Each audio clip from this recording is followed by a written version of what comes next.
আসসালামু আলাইকুম ওয়া রাহমাতুল্লাহি ওয়া বারাকাতুহু নাহমাদুহু ওয়া নুসাল্লি আলা রাসূলিহিল কারীম আম্মা বা'দ ফাআউযু বিল্লাহি মিনাশ শাইতানির রাজীম ওয়া লা তাকতুলু আনফুসাকুম ইন্নাল্লাহা কানা বিকুম রাহিমা সাদাকাল্লাহু মাওলানাল আযীম। সম্মানিত দ্বীনী ভাই ও বন্ধুগণ, মহান রব্বুল আলামিনের দরবারে অসংখ্য গণিত শুকর এবং সুজুদ জি আল্লাহ জাল্লা শানু আমাদেরকে সত্য দ্বীনের অনুসারী বানাইছেন।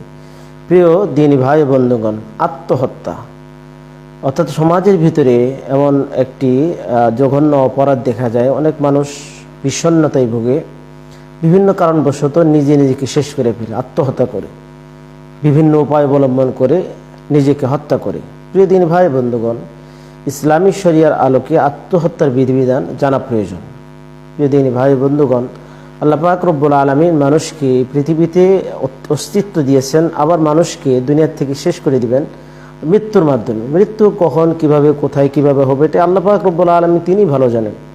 তবে নিজেকে শেষ করে দেওয়া এটা ইসলামী শরিয়া নিষিদ্ধ করেছে এবং এর শাস্তি স্বরূপ জাহান্নাম নির্ধারণ করেছে। নাউজুবিল্লাহি মিন যালিক।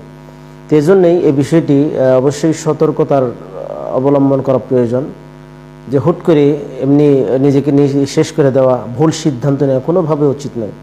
হয়তো দুনিয়ার ভিতরে এটা হঠাৎ করে সে নিজেকে শেষ করে, কিন্তু এর জন্য কিয়ামতের ময়দানে জাহান্নামের শাস্তি ভোগ করতে হবে। নবী করিম সাল্লাল্লাহু আলাইহি ওয়াসাল্লাম অসংখ্য হাদিসে বিষয়টি উল্লেখ করেছেন। আল্লাহ পাক রব্বুল আলামিন কালামুল্লাহর ভিতর নিষেধ করেছেন। আল্লাহ তাআলা বলেন, ওয়ালা তাকতুলু আনফুসাকুম ইন্নাল্লাহা কানা বিকুম রাহিমা, আর তোমরা নিজেদেরকে হত্যা করিও না, আল্লাহ পাক রব্বুল আলামিন তোমাদের প্রতি দয়াবান। প্রিয় দিনী ভাই বন্ধুগণ, এজন্যই নিজে হত্যা করা, যত বিষণ্ণতাই হোক, যত কারণই হোক, এই অপরাধের ভিতরে কোনোভাবেই নিজেকে জড়ানো যাবে না। কারণ এর মাধ্যমে দুনিয়ার জীবন, মানুষের একটি হায়াত, দুনিয়ার জিন্দেগি শেষ হয়ে যায়, আর আমলের কোনো সুযোগ থাকে না। প্রিয় দিনী ভাই বন্ধুগণ, রাসূল করিম সাল্লাল্লাহু আলাইহি ওয়াসাল্লাম হাদিসের ভিতরে সতর্ক করেছেন, এর জাহান্নামের শাস্তির ব্যাপারে তিনি বিস্তারিত বর্ণনা করেছেন। যেরকম একটি হাদিসের ভিতরে সহিহ বুখারীতে আসছে, আন আবি হুরায়রা রাদিয়াল্লাহু তাআলা আন قال قال النبي صلى الله عليه وسلم الذي يخلق نفسه يخلقها في النار والذي يطعنها في النار। নবী সাল্লাল্লাহু আলাইহি ওয়াসাল্লাম বলেন, যে কোনো ব্যক্তি যদি তাকে গলায় ফাঁস লাগিয়ে সে আত্মহত্যা করে, নিজেকে হত্যা করে, আল্লাহ পাক রব্বুল আলামিন জাহান্নামের ভিতরে তার ওই শাস্তি নির্ধারণ করে দিবেন। অর্থাৎ দুনিয়াতে যে নিজেকে যেভাবে আত্মহত্যা বা নিজেকে শেষ করে দিয়েছে, ওই জিনিসটাই জাহান্নামের ভিতরে আল্লাহ পাক রব্বুল আলামিন শাস্তি স্বরূপ তার জন্য নির্ধারণ করবেন। তা বারবার এভাবে সে নিজেকে ফাঁসি দিয়ে, কোনো ব্যক্তি যদি ফাঁসি দেয়, তাহলে এই ফাঁস দিয়ে সে হত্যা করতে থাকবে জাহান্নামের ভিতরে। 2 নম্বর, নবী সাল্লাল্লাহু আলাইহি ওয়াসাল্লাম তিনি বলতেছেন, কোনো ব্যক্তি যদি বর্ষার আঘাতে যদি নিজেকে হত্যা করে, জাহান্নামের ভিতরে ওই শাস্তি তার জন্য নির্ধারিত থাকবে, জাহান্নামেও সে সেভাবে নিজেকে বর্ষার আঘাত করতে থাকবে। অসংখ্য হাদিসে নবী সাল্লাল্লাহু আলাইহি ওয়াসাল্লাম এজন্য আমাদেরকে সতর্ক করেছেন। আরেকটি হাদিসে হযরত আবু হুরায়রা রাদিয়াল্লাহু তাআলা থেকে, এই হাদিসটা তো অতীব গুরুত্বপূর্ণ। عن أبي هريرة رضي الله تعالى عن النبي صلى الله عليه وسلم قال من تردى من جبل فقتل نفسه فهو في نار جهنم يتردى فيه خالدا مخلدا فيه أبدا। নবী সাল্লাল্লাহু আলাইহি ওয়াসাল্লাম বলেন, কোন ব্যক্তি যদি পাহাড়ের উপর থেকে, অনেক সময় দেখা যায় উঁচু বিল্ডিং থেকে লাফিয়ে আত্মহত্যা করে, বা এরকমভাবে পাহাড়ের উপর থেকে কেউ যদি সে লাফ দিয়ে সে পড়ে গিয়ে নিজেকে হত্যা করে, আত্মহত্যা করে, তাহলে অবশ্যই সে জাহান্নামে যাবে এবং জাহান্নামের ভিতরে আল্লাহ পাক রব্বুল আলামিন তার জন্য ওই শাস্তি নির্ধারণ করবেন। তথা জাহান্নামের ভিতরেও, যেহেতু দুনিয়াতে সে এরকমভাবে নিজেকে হত্যা করেছে, জাহান্নামের ভিতরে সে ওই শাস্তি, তথা ওই পাহাড় থেকে এই যে একটা কষ্ট, এই পাহাড়ের থেকে লাফ দিয়ে এই আত্মহত্যার বা উঁচু জায়গা থেকে লাফ দিয়ে আত্মহত্যার এই শাস্তি আল্লাহ তাআলা জাহান্নামে তার জন্য নির্ধারণ করবেন। নাউজুবিল্লাহি মিন যালিক। আর এটা চিরকাল তার জন্য হতে থাকবে।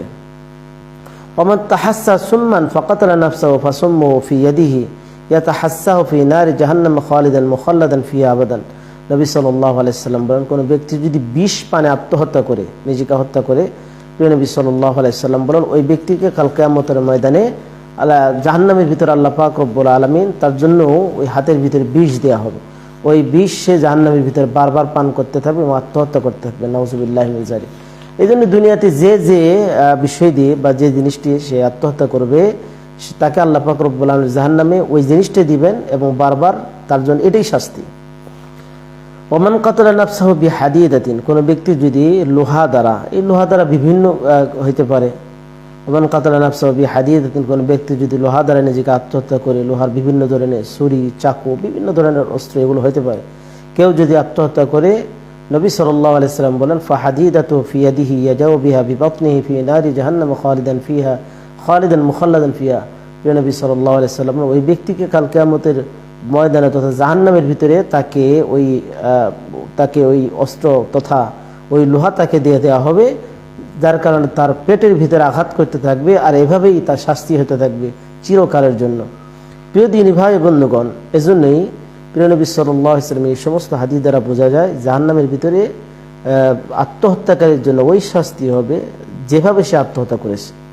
এজন্য অবশ্যই এটা গর্হিত কাজ। মানুষের জীবনের বিষণ্ণতা, ডিপ্রেশন এরকম হতেই পারে, কিন্তু নিজেকে শেষ করা কোনোভাবেই কাম্য নয়। একটি জীবন শেষ হয়ে গেলে আর ফিরে আসে না।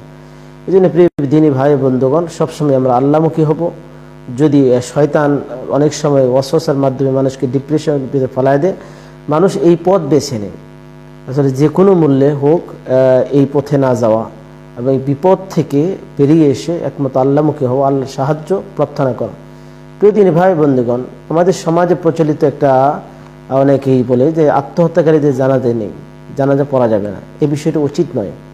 আত্মহত্যাকারী সেই ঈমানের সাথে মৃত্যুবরণ করার কারণে আল্লাহ পাক রব্বুল আলামিন তাকে শাস্তির পরে হয়তো আল্লাহ রব্বুল আলামিন চাইলে তাকে ক্ষমা করতে পারেন। আল্লাহ রব্বুল আলামিন তাকে জান্নাত দিতে পারেন, এটা আল্লাহর ইচ্ছা।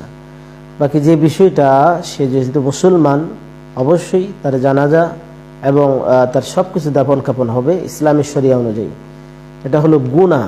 সেই হিসাবে অবশ্যই কোনো মুসলিম যদি এরকমভাবে আত্মহত্যা করে নিজেকে শেষ করে দেয়, তাহলে তার জন্য জানাজার ব্যবস্থাপনা এবং সব দাফন কাফনের ব্যবস্থাপনা করতে হবে ইসলামী শরিয়ার আলোকে। এবং এই যে অনেক সময় সমাজে বলা হয় তার জানাজা পড়া যাবে না, এটা উচিত নয়। তবে উল্লেখযোগ্য ব্যক্তি, অনেক বড় ব্যক্তিত্ব, এটা যেহেতু রাসূল করিম সাল্লাল্লাহু আলাইহি সাল্লাম তিনিও এক হাদিসের ভিতরে আছে কোনো একটি জানাজায় তিনি শরীক হননি আত্মহত্যাকারীর, সেই হিসাবে সমাজের ভিতরে অনেক মুহাদ্দিসিন কিরাম মুফাসসিরিন কিরাম লেখেন যে বিশেষ ব্যক্তিত্ব যারা আছে তাদেরকে জানাজা না দেওয়াই উত্তম। তবে যে বিষয়টা হলো জানাজা হতে হবে, আল্লাহ পাক রব্বুল আলামিন তাকে অবশ্যই আল্লাহ চাইলে ক্ষমা করতে পারেন। সেই হিসেবে সম্মানিত দিনী ভাই ও বন্ধুগণ, আত্মহত্যা একটা মহাপাপ, জঘন্য অন্যায়। এর মাধ্যমে মানুষ দিন শেষ করে দেয়। আল্লাহ পাক রব্বুল আলামিনের পক্ষ থেকে মানুষের যখন যেভাবে সেটা মৃত্যু তো হবে, তবে এই মৃত্যুটা অবশ্যই কোনো মানুষের জন্য, কোনো মুমিনের জন্য উচিত নয়। কারণ আল্লাহ পাক রব্বুল আলামিন এর মাধ্যমে জাহান্নামের শাস্তি নির্ধারণ করেছেন। আল্লাহ রব্বুল আলামিনের নবী করিম সাল্লাল্লাহু আলাইহি সাল্লাম আল্লাহ তাআলার পক্ষ থেকে অসংখ্য দোয়া, এই ডিপ্রেশনে ভোগা মানসিকতার ভিতরে অনেক সময় যদি তার ভিতরে বিষণ্ণতা আসে, দোয়া আল্লাহুম্মা ইন্নী আউযু বিকা মিনাল হাম্মি ওয়াল হুজনি, এরকম অসংখ্য দোয়া আছে। এই হাদিসে এই দোয়াগুলো পড়া, সাথে সাথে আল্লাহমুখী হওয়া, তওবা করা, কিন্তু কোনোভাবেই আত্মহত্যার পথ বেছে না নেওয়া এবং এর থেকে পরিত্রাণের উপায় খোঁজা, বিপদে পা না বাড়ানো। আল্লাহ পাক রব্বুল আলামিন এই জঘন্য অন্যায় থেকে আল্লাহ তাআলা আমাদের সকলকে হেফাজত করুন, আমিন। আসসালামু আলাইকুম ওয়া রাহমাতুল্লাহি ওয়া বারাকাতুহু।